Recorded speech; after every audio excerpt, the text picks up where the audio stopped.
깜빡이는 불빛 아래서 들려온 그 목소리. 정말 살려달라는 신호가 맞았을까요? 서울 변두리 가파른 언덕을 따라 구불구불 이어진 골목길. 10월 저녁 8시 퇴근 후 집으로 향하던 이성환의 발걸음이 멈춰섭니다. 오늘따라 유난히 차가운 바람이 불어오고 골목 중간쯤 가로등 하나가 이상하게 깜빡이고 있었죠. 전기가 나간 건가? 그는 고개를 들어 불빛을 확인합니다. 형광등이 꺼졌다 켜졌다를 반복하며 마치 모스 부호처럼 불규칙한 리듬을 만들어내는데요. 그런데 이상합니다. 가로등이 아니었습니다. 불빛은 골목 아래쪽 반지하 집 창문에서 새어나오고 있었죠. 번쩍번쩍, 깜빡깜빡. 누군가 일부러 불을 켰다 껐다 하는 것 같은 패턴이었습니다. 성화는 무거운 발걸음으로 몇 걸음 더 내려갑니다. 손에는 오늘도 어김없이 편의점 비닐봉투, 안에는 따끈한 찐만두 한 봉지가 들어있죠. 영순 씨는 오늘도 집에서 혼자 저녁 드시겠지? 그가 1년 가까이 지켜온 작은 루틴이었습니다. 퇴근길에 만두를 사서 같은 동네에 사는 김영순의 집 앞에 살짝 두고 오는 것. 때로는 문 앞에서 마주쳐 짧은 인사를 나누기도 했지만 대부분은 조용히 두고 가곤 했죠. 그런데 오늘 그 평범한 귀갓길에 균열이 생깁니다. 반지하 창문 앞을 지나는 순간 성환의 귀에 희미한 목소리가 들려왔습니다. 살려주세요. 처음엔 바람소리인 줄 알았습니다. 하지만 다시 한번 더 또렷하게 제발 누구 없나요? 여자의 목소리. 떨리고 간절하고 절박한 그 울림. 성환의 심장이 빠르게 뛰기 시작합니다. 가정폭력? 강도? 아니면 상상은 순식간에 최악의 시나리오들로 치달았죠. 그는 주춤거리며 반지하 집 창문 쪽으로 다가갑니다. 낮은 철창 너머로 거실 일부가 보이는데 형광등 불빛이 계속 깜빡이며 벽에 기괴한 그림자들을 만들어내고 있었습니다. 여기 괜찮으세요? 성화는 조심스럽게 창문을 두드립니다. 안에서 움직임이 느껴지더니 갑자기 불이 꺼집니다. 완전한 어둠. 그리고 다시 들려오는 속삭임. 도와주세요. 빨리 이번엔 더 급박합니다. 무언가 잘못되고 있다는 직감이 성환의 온몸을 휘감았죠. 과연 이 반지하 집에서 무슨 일이 벌어지고 있는 걸까요? 그리고 그가 지금 막 들어선 이 상황은 단순한 우연일까요? 아니면 누군가 계획한 만남일까요? 오늘 사연을 시작하겠습니다. 시작하기 전에 구독과 좋아요는 큰 힘이자 사랑입니다. 이성환, 올해로 60. 체격은 작지만 팔뚝에는 30년 넘게 망치질을 해온 흔적이 새겨져 있습니다. 그는 동대문 근처 작은 골목에서 구두 수선점을 운영하는 장인이죠. 요즘 누가 구두를 고쳐 신어요? 주변 사람들은 그렇게 말하지만 성환의 가게 앞에는 여전히 낡은 구두들이 줄지어 놓여 있습니다. 굽이 다른 펌프스, 찢어진 운동화, 가죽이 벗겨진 남성 정장화. 그는 하나하나 정성껏 손질하며 신발은 그 사람의 인생을 담는 그릇이라고 말하곤 했습니다. 혼자 살기 시작한 지 7년째입니다. 아내 미선을 교통사고로 잃고 난 후 그의 삶은 규칙적이지만 텅 빈 일상의 반복이 되었죠. 아침 6시 기상, 7시 가게 오픈, 저녁 7시 마감. 그리고 퇴근길에 편의점에 들러 만두를 사고 가파른 골목길을 올라 집으로 돌아갑니다. 말없는 하루, 조용한 저녁, 혼자 마주하는 텔레비전. 그런 그에게 1년 전 작은 변화가 찾아왔습니다. 같은 골목에 이사온 김영순, 59. 편의점 야간 아르바이트를 하며 홀로 생활하는 그녀를 처음 본 건 우연이었죠. 이 동네 언덕길 진짜 가파르네요. 그녀가 숨을 헐떡이며 건넨 첫 인사. 성화는 그저 고개를 끄덕였지만 그날 저녁 그녀의 집 앞에 가로등이 나가 있는 걸 보고 관리사무소에 연락을 넣어줬습니다. 그 이후로 둘 사이에는 말없는 교감이 생겼습니다. 가끔 골목에서 마주치면 짧은 인사, 날씨 이야기, 동네 소식 정도를 나누는 사이. 그런데 성화는 어느 순간부터 눈치챘습니다. 영순이 저녁을 거르는 날이 많다는 것을. 편의점 도시락 빈 용기가 그녀의 쓰레기 봉투에서 자주 보였고 때로는 며칠 동안 불이 꺼진 채로 집을 비우기도 했죠. 혼자 사는 게 다 그렇죠 뭐. 영수는 담담하게 말했지만 그녀의 눈가에는 지친 기색이 역력했습니다. 그날 이후 성화는 자신도 모르게 퇴근길에 만두를 사게 되었습니다. 처음엔 자신이 먹으려고 샀다가 어느새 영순의 집 앞 우편함 옆에 슬며시 두고 가는 습관이 생겼죠. 다음 날이면 빈 봉투가 깨끗이 접혀서 같은 자리에 놓여 있었고 가끔은 작은 메모가 함께 있었습니다. 감사합니다. 잘 먹었어요. 내일 뵐게요. 둘 사이의 거리는 가까우면서도 멀었습니다. 서로의 외로움을 아는 사이였지만 그 이상으로 다가가지는 않았죠. 이름을 부르되 존댓말로 가끔 만나되 길게 얘기하지 않고 마음을 주되 부담을 주지 않는 예순을 앞둔 두 사람에게 이것이 가장 편안한 관계였습니다.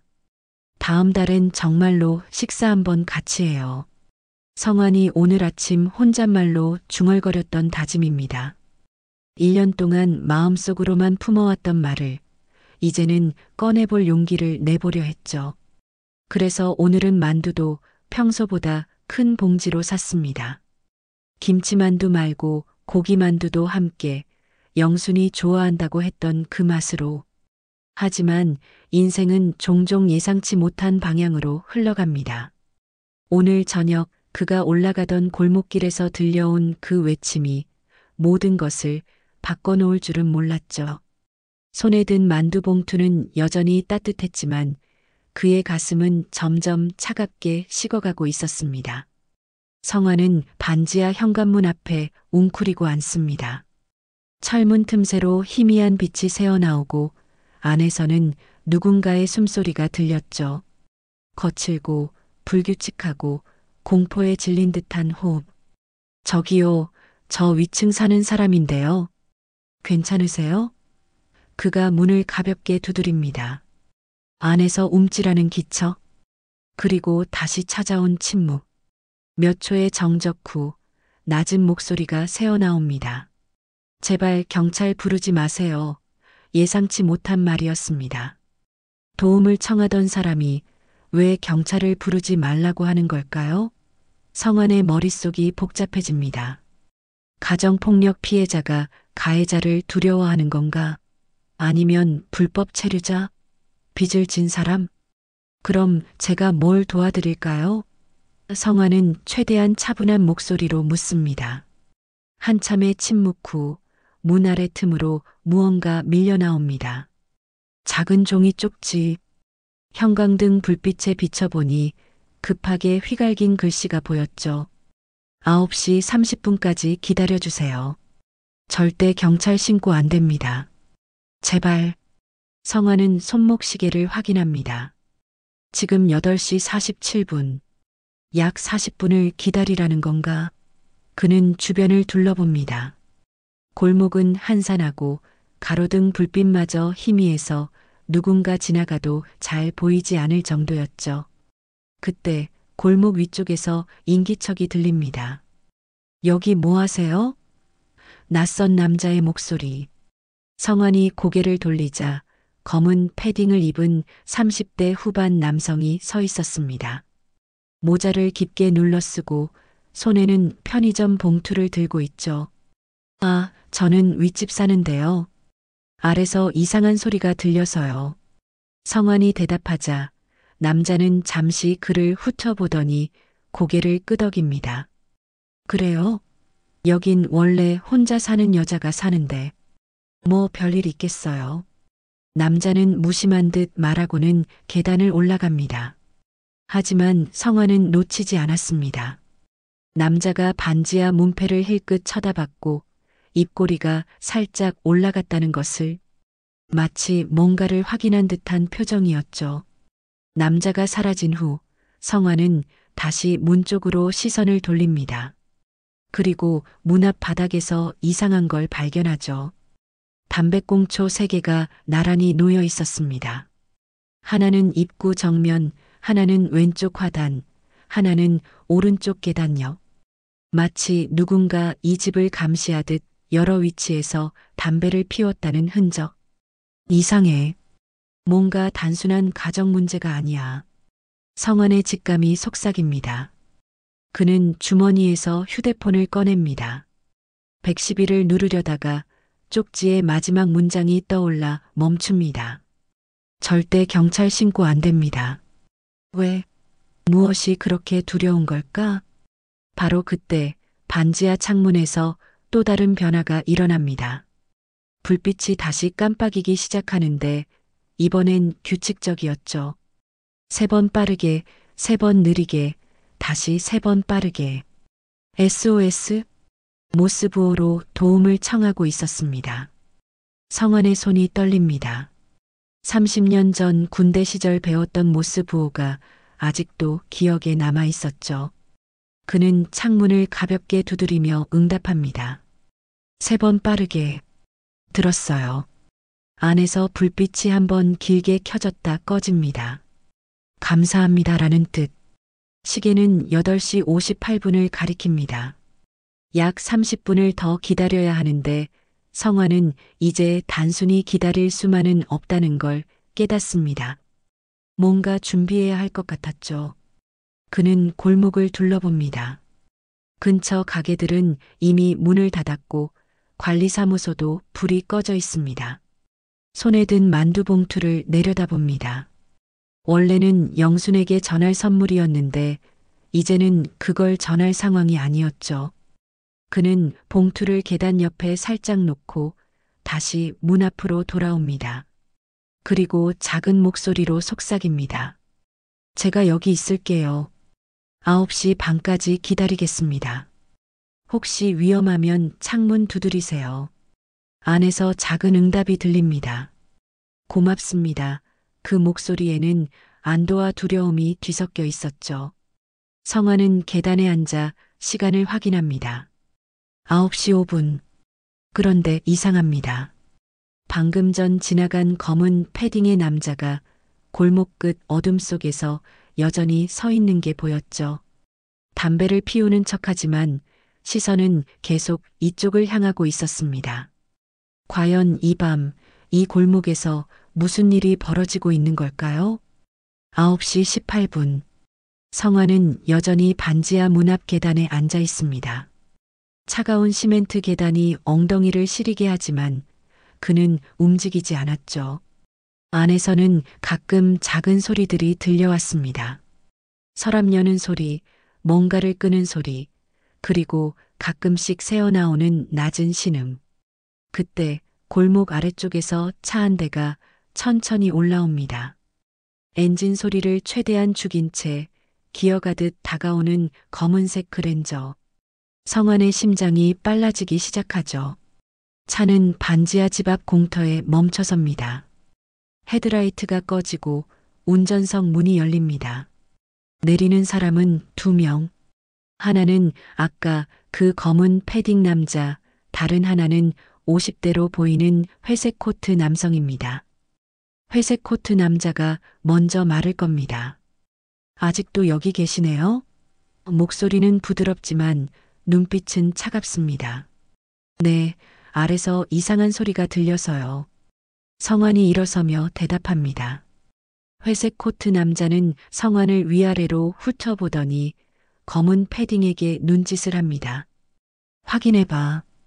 검은 패딩 남자가 반지하 문으로 다가가 초인종을 누릅니다. 딩동, 딩동, 딩동. 3번의 벨소리 후 안에서 약한 목소리가 들립니다. 누구세요? 문 열어요. 약속 시간 다 됐잖아. 검은 패딩이 차갑게 말합니다. 성환의 머릿속이 빠르게 돌아갑니다. 약속? 이 사람들이 안에 있는 사람과 약속이 있었다고? 갑자기 퍼즐 조각들이 맞춰지기 시작합니다.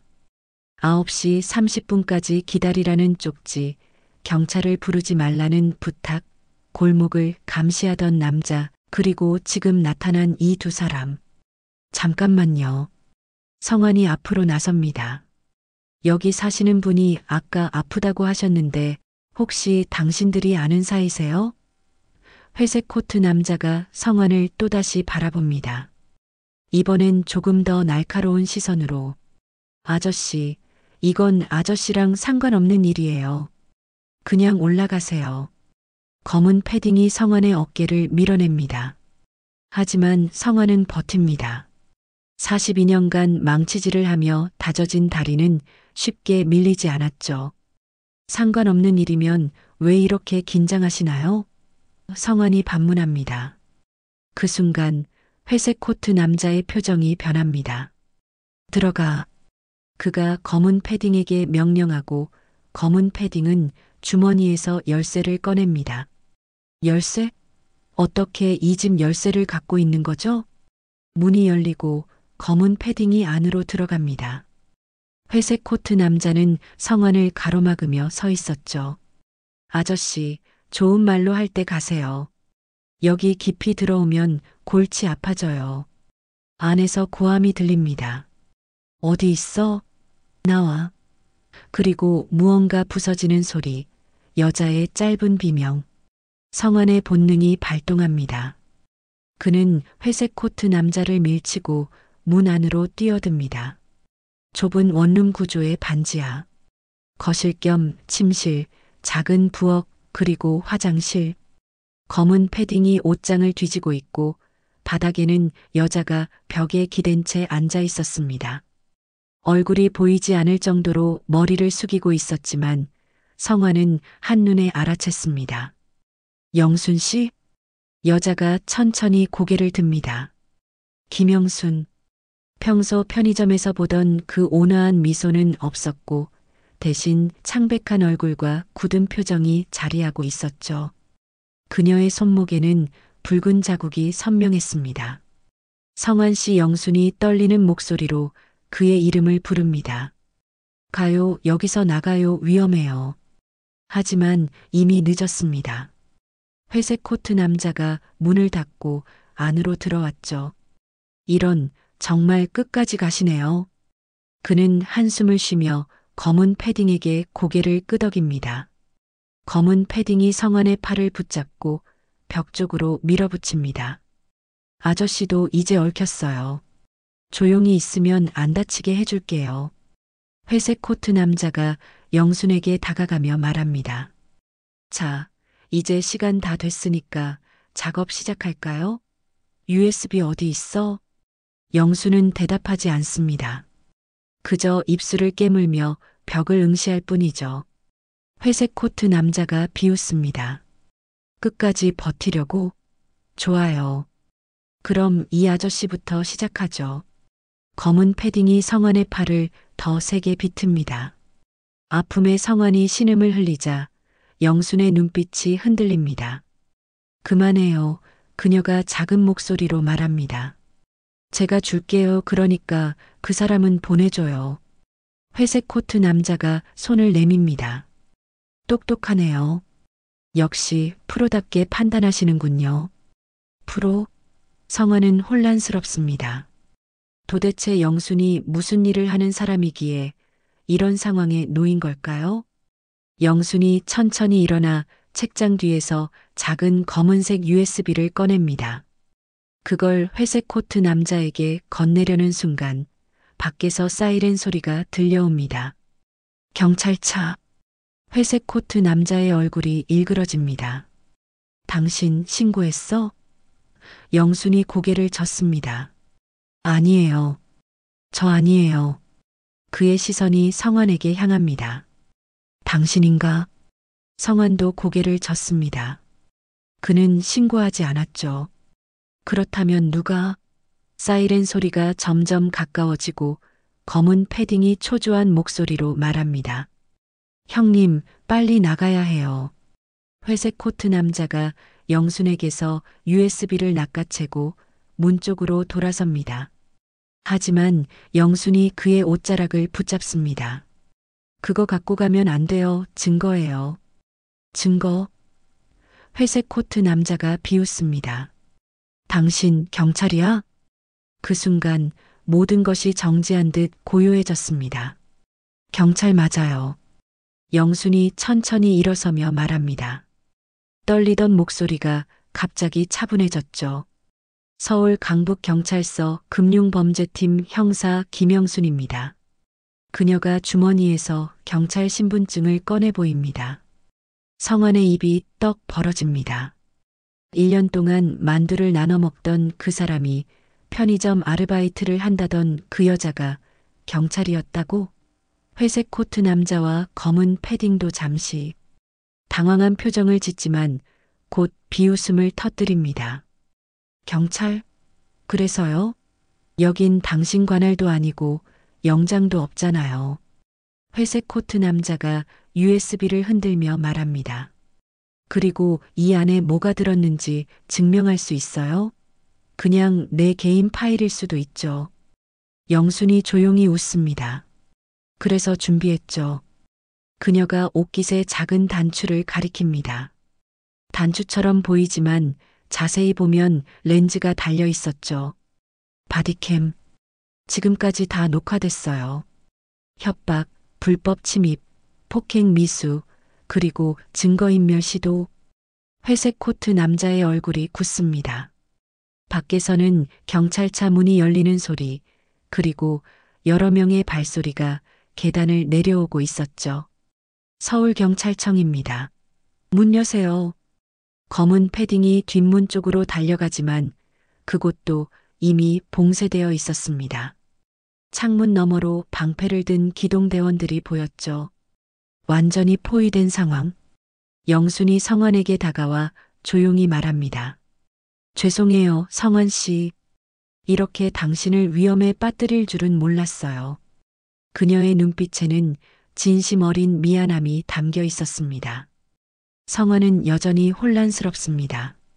그럼 편의점 일은? 만두는? 우리가 나눴던 대화들은 다 거짓이었어요? 영순이 고개를 젓습니다. 아니요.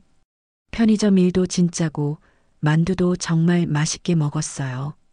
당신과 나눈 모든 순간이 진짜였어요. 다만 그녀가 잠시 망설이다 말을 잇습니다. 이 동네에 온 이유가 잠복 수사 때문이었던 거예요. 문이 벌컥 열리고 방패를 든 기동대원들이 들이닥칩니다. 회색 코트 남자와 검은 패딩이 바닥에 엎드려지고 순식간에 수갑이 채워지죠. 뒤이어 들어온 사복 형사 한 명이 영순에게 다가옵니다. 김 형사, 괜찮아요? 40대 중반의 남자 형사가 걱정스럽게 묻습니다. 영순이 고개를 끄덕입니다. 네, 팀장님. USB 확보했습니다. 그녀가 회색 코트 남자에게서 빼앗은 USB를 건넵니다. 팀장이라 불린 형사가 USB를 받아들며 만족스러운 표정을 짓습니다. 6개월 잠복 끝에 드디어 핵심 증거를 잡았네. 수고했어요. 그리고 그의 시선이 성환에게 향합니다. 이분은 이 동네 주민이세요. 제가 우연히 말려들게 했습니다. 영순이 설명합니다. 팀장이 성환에게 고개를 숙입니다. 놀라셨죠? 나중에 상세한 설명 드리겠습니다. 일단 안전한 곳으로 모시죠. 성환은 팀장을 따라 밖으로 나옵니다. 골목에는 경찰차 서너 대가 주차되어 있고 주변은 통제선으로 둘러싸여 있었죠. 이웃 주민 몇몇이 창문으로 상황을 지켜보고 있었습니다. 경찰차 옆에서 간단한 조사를 받는 동안 성환은 팀장에게 묻습니다. 도대체 무슨 사건이었나요? 팀장이 한숨을 쉬며 설명을 시작합니다. 보이스피싱 조직이에요. 하지만 일반적인 보이스피싱이 아니라 상당히 조직적이고 지능적으로 운영되는 곳이죠. 피해액만 200억이 넘어요. 팀장이 반지하 집을 가리킵니다. 저 집은 그들의 자금 세탁 거점 중 하나였어요. 김 형사가 6개월 동안 이 동네에 잠복하며 조사를 진행했죠. 6개월 성환이 중얼거립니다. 그렇다면 그녀가 이사 온 날부터 모든 게 계획된 일이었단 말인가요? 김 형사가 편의점에서 일한 것도 수사의 일환이었어요. 조직원들이 그 편의점을 자주 이용했거든요. 그들의 동선을 파악하고 내부 정보를 수집하기 위해서였죠. 팀장이 계속 설명합니다. 성환의 머릿속에 지난 1년의 기억들이 스쳐 지나갑니다. 편의점 앞에서 마주쳤던 영순, 골목길에서 나눴던 짧은 대화들, 만두를 건넸을 때의 그녀의 미소. 그 모든 것이 연기였단 말인가요? 하지만 한 가지 계산 착오가 있었어요. 팀장이 말을 잇습니다. 조직이 김 형사를 눈치챘어요. 오늘 저녁이 마지막 기회였죠. 증거를 확보하지 못하면 그들은 모든 걸 처리하고 사라질 계획이었어요. 그래서 살려달라고 외친 거군요. 성환이 이해하기 시작합니다. 주변에 누군가 있기를 바라면서 팀장이 고개를 끄덕입니다. 네. 김 형사 혼자서는 그들을 제압할 수 없었어요. 그래서 외부의 도움이 필요했죠. 마침 당신이 지나가고 있었고 그가 잠시 말을 멈췄다가 덧붙입니다. 사실 우연이 아니었을 수도 있어요. 무슨 뜻이죠? 성환이 묻습니다. 김 형사가 당신의 퇴근 시간을 알고 있었을 거예요. 매일 같은 시간에 이 골목을 지나가니까요. 팀장이 의미심장하게 웃습니다. 혹시 당신을 미끼로 사용한 건 아닐까 싶네요. 그 말에 성환의 가슴이 철렁 내려앉습니다.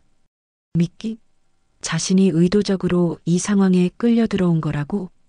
경찰 조사가 마무리될 무렵 영순이 성환에게 다가옵니다. 그녀는 여전히 창백한 얼굴이지만 눈빛만은 또렷했죠.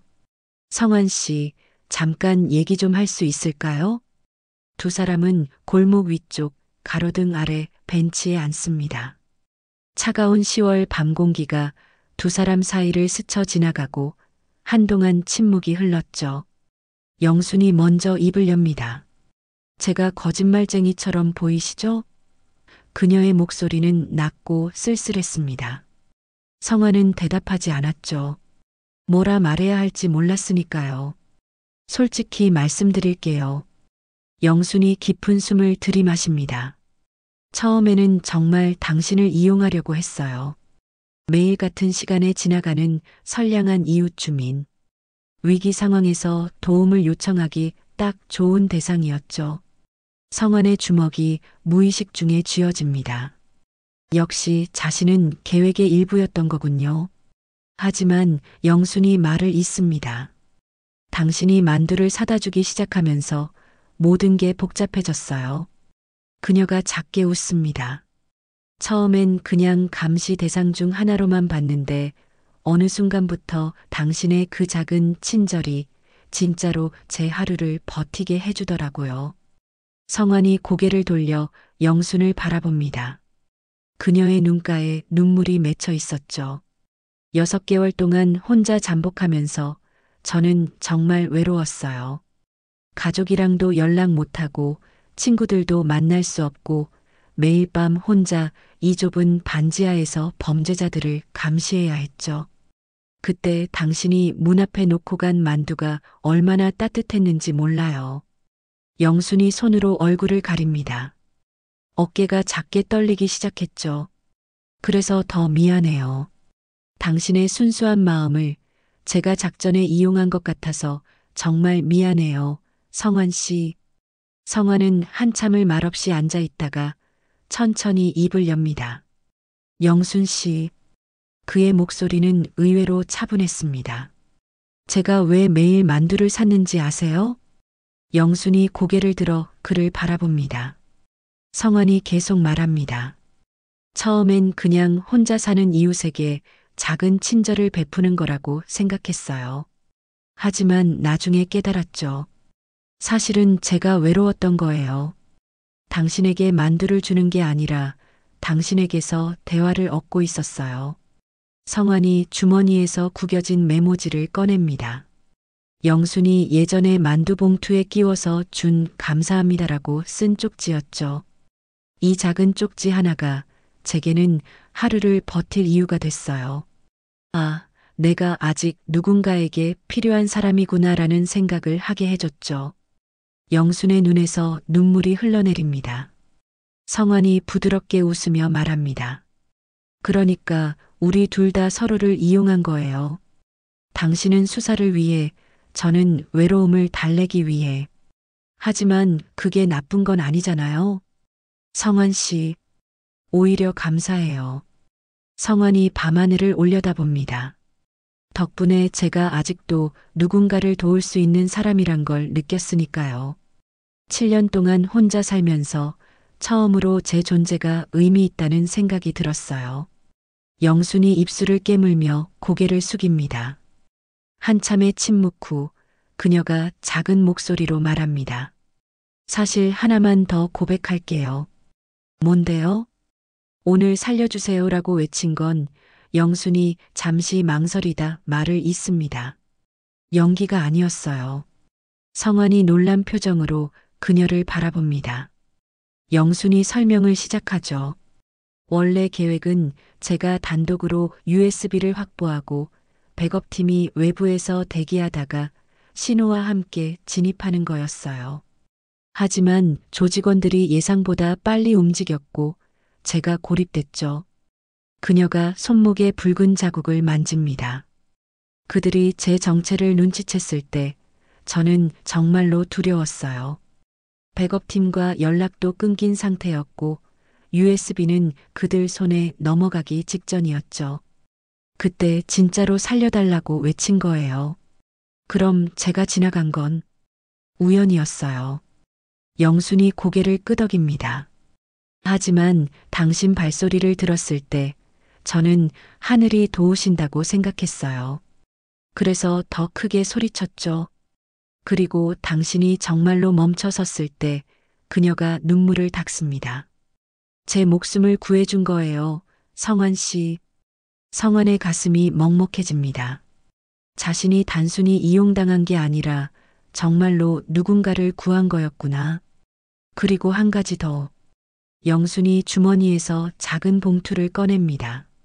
오늘 당신이 계단에 놓고 간 만두 제가 챙겼어요. 봉투를 열자 이미 식어버린 만두가 나왔죠. 같이 먹어요. 진짜 친구로서. 성환이 웃습니다. 두 사람은 차가운 만두를 나눠 먹으며 서로의 진심을 확인했습니다. 거짓으로 시작된 관계였지만 어느새 진실이 되어 있었던 거죠. 하지만 밤은 아직 끝나지 않았습니다. 김 형사, 팀장의 급한 목소리가 벤치 쪽으로 들려옵니다. 영순과 성환이 동시에 고개를 돌리자 팀장이 숨을 헐떡이며 다가오고 있었죠. 큰일 났어요. USB가 짝퉁이에요. 뭐라고요? 영순이 벌떡 일어섭니다. 방금 확인했는데 USB 안에 더미 파일만 가득해요. 진짜 증거는 다른 곳에 있는 것 같아요. 팀장의 얼굴이 창백합니다. 회색 코트 남자가 신문 중에 웃기만 하더라고요. 이미 늦었다면서. 영순의 표정이 굳습니다. 백업 USB가 있다는 건가요? 그것뿐이 아니에요. 팀장이 휴대폰을 꺼내 보여줍니다. 10분 전 조직의 핵심 인물로 추정되는 인물이 인천공항으로 향하는 게 포착됐어요. 그가 진짜 증거를 갖고 도주하는 중인 것 같아요. 영순이 이를 악뭅니다. 6개월이 허사가 되는 거예요? 지금 공항으로 가면 팀장이 시계를 확인합니다. 비행기 출발까지 40분. 도저히 시간이 안 돼요. 그때 성환이 끼어듭니다. 잠깐만요. 그 사람이 USB를 갖고 있다는 확신은 있나요? 팀장이 고개를 끄덕입니다. CCTV에 작은 검은 가방을 들고 있는 게 찍혔어요. 우리 정보원에 따르면 그 가방에 모든 증거가 들어있다고 해요. 성환이 잠시 생각에 잠깁니다. 그리고 영순을 바라보며 묻죠. 혹시 여기서 인천공항까지 거리가 어떻게 되나요? 약 50km 정도요. 왜요? 영순이 의아한 표정으로 묻습니다. 제 친구가 택시 기사예요. 베테랑이죠. 골목길 지름길을 다 꿰고 있어요. 성환이 휴대폰을 꺼냅니다. 혹시 모를 일이니까 한번 연락해 볼게요. 5분 후 노란 택시 한 대가 골목 입구에 멈춰섭니다. 60대 후반의 기사가 창문을 내리며 말합니다. 성환아, 급하다며? 어디가? 인천공항. 40분 안에 도착해야 해요. 성환이 대답합니다. 미쳤어? 이 시간에 40분? 기사가 손사래를 칩니다. 불가능해. 영순이 앞으로 나서며 경찰 신분증을 보입니다. 긴급 상황입니다. 협조해 주시면 정말 감사하겠습니다. 기사가 신분증을 확인하고는 한숨을 쉽니다. 에휴, 40년 택시 경력이 아깝지. 타요, 빨리. 단 안전벨트는 꼭 매고. 영순과 성환, 그리고 팀장까지 3명이 택시에 올라탑니다. 기사가 엑셀을 밟자 택시는 화살처럼 골목을 빠져나가죠. 아저씨, 정말 40분 안에 갈 수 있어요? 팀장이 초조하게 묻습니다. 35분이면 돼요. 기사가 자신만만하게 대답합니다. 단, 제 운전 실력을 믿어야 해요. 택시는 숨막히는 속도로 서울 시내를 빠져나갑니다. 골목길, 이면도로, 지름길을 번갈아 달리며 신호등마다 절묘하게 초록불을 만났죠. 영순이 놀란 표정으로 말합니다. 신호 타이밍을 다 외우셨어요? 40년 했으면 이 정도는 기본이죠. 기사가 웃으며 핸들을 꺾습니다. 차 안의 시간은 빠르게 흘러갑니다. 성환은 창밖을 바라보며 생각에 잠기죠. 나 같은 평범한 사람이 이런 중요한 일에 참여하고 있다니. 심장이 빠르게 뛰지만 묘하게 흥분되기도 했습니다. 영순이 성환의 손을 잡습니다. 무서우세요? 성환이 고개를 젓습니다. 아니요. 오히려 살아있다는 느낌이 들어요. 영순이 부드럽게 미소 짓습니다. 저도요. 32분 후 택시는 인천공항 3터미널 앞에 멈춰섭니다. 팀장이 시계를 확인하며 감탄합니다. 정말 35분 안에 왔네요. 32분이요. 기사가 자랑스럽게 말합니다. 3분 일찍 왔잖아요. 세 사람이 황급히 내려 공항 안으로 뛰어들어갑니다. 출국장은 사람들로 붐비고 있었죠. 팀장이 무전기로 지시를 내립니다. 목표물 위치 확인. 무전기에서 답이 들려옵니다. 22번 게이트 앞 보안 검색 대기 중입니다. 세 사람은 22번 게이트를 향해 달립니다. 사람들을 헤치고 계단을 뛰어오르고 마침내 보안 검색대가 보이는 위치에 도착했죠. 그리고 그곳에 검은 가방을 든 50대 남자가 서 있었습니다. 양복을 입은 평범한 사업가처럼 보이지만 영수는 한눈에 알아봤죠. 저 사람이에요. 팀장이 공항 경찰에게 신호를 보내고 순식간에 남자는 포위됩니다. 정지, 경찰입니다. 남자는 잠시 당황한 표정을 짓다가 이내 차분하게 미소 짓습니다. 무슨 일이신지 검은 가방 안을 확인하겠습니다. 팀장이 말합니다. 남자가 고개를 저으며 대답하죠. 영장 있으세요? 영순이 앞으로 나섭니다. 긴급 체포입니다. 보이스피싱 조직 운영 및 증거인멸 혐의로 체포하겠습니다. 그녀가 남자의 팔을 잡으려는 순간 남자가 가방을 바닥에 내던집니다. 가방이 열리며 안에서 서류들이 쏟아집니다. 하지만 USB는 없었죠. 남자가 비웃습니다. 찾는 게 이거예요? 그가 목에 건 목걸이를 만집니다. 작은 십자가 목걸이처럼 보이지만 자세히 보니 USB 메모리였죠. 이미 암호화했어요. 비밀번호는 저만 알죠. 남자가 승리한 듯 웃습니다. 체포하시든 말든 증거는 절대 못 열 거예요. 영순의 얼굴이 절망으로 일그러집니다. 6개월의 잠복, 오늘 밤의 위험, 그리고 성황까지 말려들게 한 모든 것이 허사가 되는 순간이었죠. 하지만 그때 성환이 조용히 말합니다. 혹시 비밀번호가 1207 아닌가요? 모두의 시선이 성환에게 향합니다. 남자의 얼굴이 굳어지기 시작하죠. 어떻게? 성환이 설명합니다. 아까 반지하 집에서 당신 부하가 전화로 뭐라고 말했죠? 1207까지 처리하면 된다고. 저는 시간인 줄 알았는데 혹시 비밀번호인가 싶어서요. 팀장이 급히 노트북을 꺼내 USB를 연결하고 1207을 입력합니다.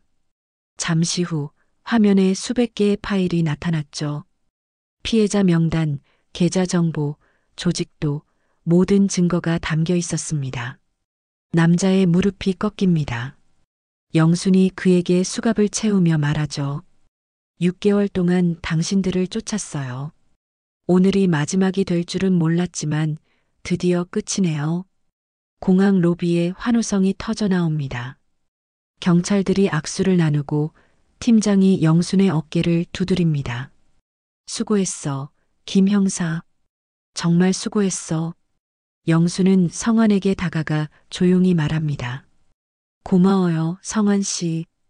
당신이 아니었으면 정말 끝이었을 거예요. 성환이 쑥스럽게 웃습니다. 저도 뭔가 도움이 된 것 같아서 뿌듯하네요.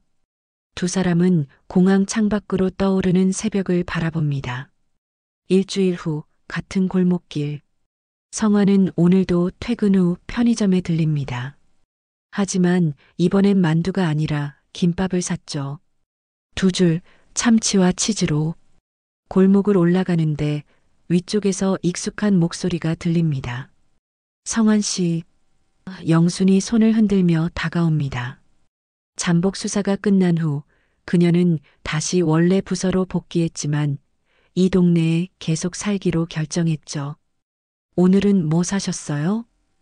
영순이 봉투를 들여다봅니다. 김밥이네요. 저 김밥 좋아해요. 알아요. 성환이 웃으며 대답합니다. 지난번에 그러셨잖아요. 두 사람은 골목 중간의 벤치에 나란히 앉습니다. 예전처럼 조용히 저녁을 나누며 하루 이야기를 주고받죠. 하지만 이제는 비밀이 없습니다. 서로의 진심을 아는 관계가 되었으니까요. 성환 씨.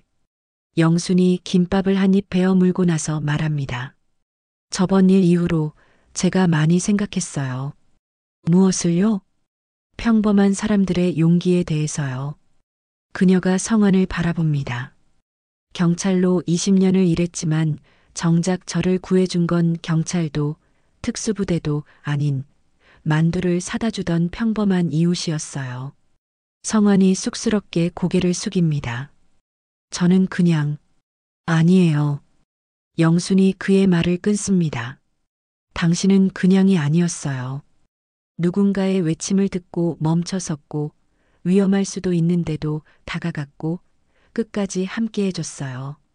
그게 얼마나 대단한 용기인지 아세요? 성환은 대답 대신 김밥을 한 입 베어 뭅니다. 목이 메어서 말이 나오지 않았죠. 그리고 깨달았어요. 영순이 계속 말합니다. 제가 6개월 동안 버틸 수 있었던 건 매일 밤 문 앞에 놓인 그 따뜻한 만두 덕분이었다는 걸. 수사가 중요한 게 아니라 살아가는 이유가 중요한 거더라고요. 성환이 고개를 들어 그녀를 바라봅니다. 영순의 눈에 눈물이 맺혀 있었죠. 고마워요, 성환 씨. 제 삶에 와줘서. 저도요. 성환이 떨리는 목소리로 대답합니다. 영순 씨가 제 삶에 의미를 줬어요. 7년 동안 잃어버렸던 것들을 다시 찾게 해줬죠. 두 사람은 말없이 김밥을 먹으며 골목 아래로 지는 노을을 바라봅니다. 한때 살려주세요라는 외침이 울려 퍼졌던 그 골목이 이제는 따뜻한 웃음소리로 채워지고 있었습니다. 며칠 후 성화는 신문 기사를 보게 됩니다. 대규모 보이스피싱 조직 검거, 피해액 200억 환수 성공 기사 말미에는 작은 문장이 있었죠. 이번 검거에는 한 시민의 제보와 용기 있는 행동이 결정적 역할을 했다고 전해진다. 성화는 기사를 오려서 지갑에 넣습니다. 60년 인생에서 처음으로 자신이 누군가에게 진짜 도움이 됐다는 증거였으니까요. 그날 저녁 성환과 영수는 약속대로 식사를 합니다. 만두집이 아닌 제대로 된 한정식 집에서 둘은 밥을 먹으며 웃고 이야기하고 때로는 침묵 속에서 서로의 존재를 느끼죠. 성환 씨, 다음 주에 제 부서에서 봉사활동 가는데 같이 가실래요? 영순이 제안합니다. 독거노인분들께 식사 대접해 드리는 거예요. 좋죠. 성환이 웃으며 대답합니다. 저도 뭔가 도움이 되는 일 하고 싶었어요. 두 사람의 관계는 여전히 조심스럽습니다. 연인도 아니고 그렇다고 단순한 이웃도 아닌. 하지만 그게 중요한 게 아니었죠. 서로가 서로에게 의미 있는 존재라는 것, 그것만으로 충분했습니다. 골목길 가로등 아래 성화는 오늘도 퇴근길을 걷습니다. 손에는 오늘의 선물이 들려있죠. 때로는 만두, 때로는 김밥, 때로는 과일. 하지만 중요한 건 무엇을 들고 가느냐가 아니라 누군가를 향해 걸어가는 그 마음이었습니다. 60의 나이에 성화는 배웠습니다. 용기는 거창한 게 아니라는 것을, 누군가의 외침에 멈춰서는 것, 위험을 무릅쓰고 다가가는 것, 끝까지 함께하는 것.